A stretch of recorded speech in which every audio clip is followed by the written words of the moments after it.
तुमचंही बाळ माझ्या बाळासारखं असं काम करताना मध्ये मध्ये येतं का? माझं तर खूपच येतं. आणि खास करून मी जर बेडशीट वगैरे नीट करायला लागली तर आद्रेकडूनच येतं. त्याला काय मजा येते काय माहिती त्या गादीवर कुदी मारण्यामध्ये एवढी. इथे संध्याकाळच्या टायमाला हे मी गावाकडनं नायलॉनचा साबुदाणा आणलेला होता, तर तेच तळायला घेतला होता. पण बघा ते किती तेल उडालं त्याच्यातनं. असं वाटतं याच्यानंतर परत कधीच आणायचं नाही. डायरेक्ट विकतचा आणलेला परवडेल असं वाटलं मला ते तळता तळता डायरेक्ट. खूप म्हणजे खूप प्रमाणात तेल उडालं. तरीही मी उन्हात ठेवलं होतं तरीसुद्धा तेल उडालं. पण काय करणार, आवडतो म्हणून बनवून घेतलाच.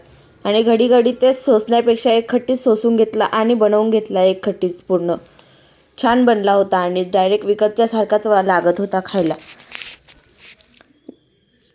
बनवून रेडी झाला मग त्याला स्टोअर पण करून ठेवला, म्हणजे महिनाभर व्यवस्थित राहील त्याच्यासाठी.